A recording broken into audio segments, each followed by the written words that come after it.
Today, actually, I'll go across several ayahs in the Quran that share a specific term, and the term is Jahilliyah.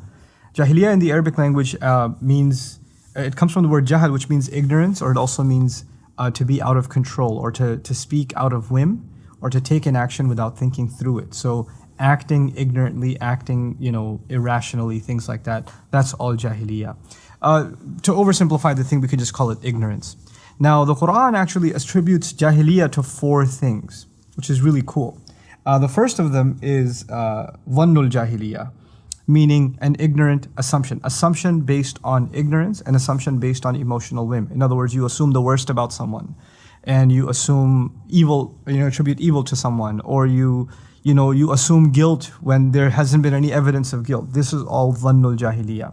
Dhannul Jahilliyah also includes things like, Allah is doing this, but He's probably just punishing me, or He hates me, that's why He's doing this to me. Like, Dhannul Jahilliyah could be attributed to people, but it can also be attributed to Allah Himself, people having bad assumptions about Allah. That's the first of them.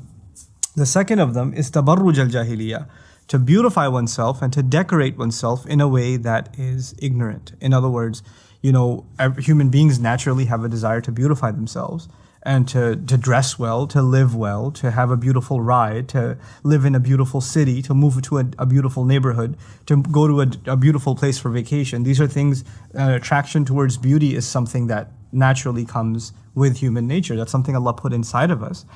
But at the same time, there is such a thing as decorating and adorning oneself in a way that is jahil. In other words, things that violate the code of decency that is clearly outlined not only by revelation, but is also embedded inside human nature according to our faith, right? So people want to dress in ways that are provocative or overly exposed or indecent, and yet they consider that to be beautiful.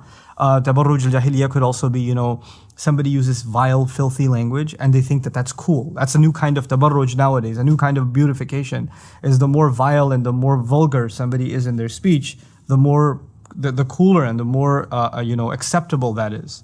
And it's a new standard for everybody else to live up to. So that's a kind of tabarruj al-Jahilliyah.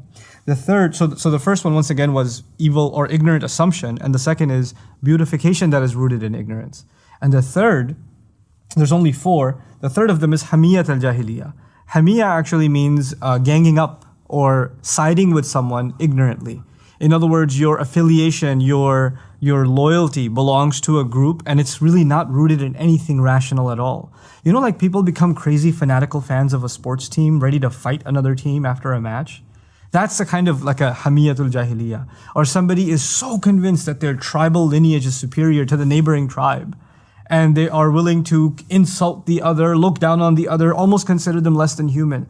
This hamiyatul jahiliyyah can manifest itself as tribalism.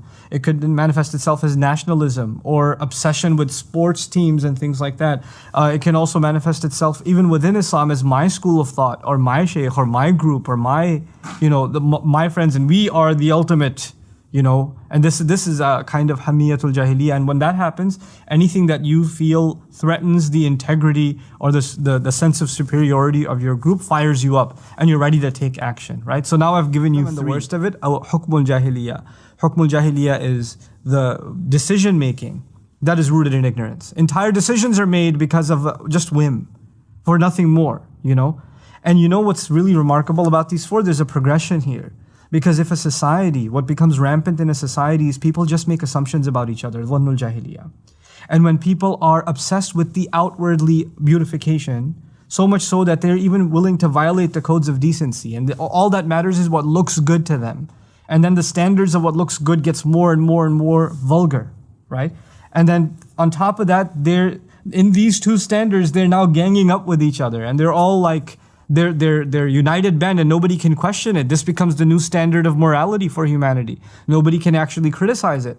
When that happens, then the rules, the verdicts, the impositions that they will put on society, those verdicts, the hukm, will actually be rooted in ignorance itself, hukmul jahiliyyah. And when it comes to that final phase, all that's left for that society is corruption and eventually destruction. So Allah criticizes ignorance, but He actually breaks ignorance down into like 4 things. And the last one, meaning a society governing itself by ignorance is actually the final phase. There are other previous steps that come in.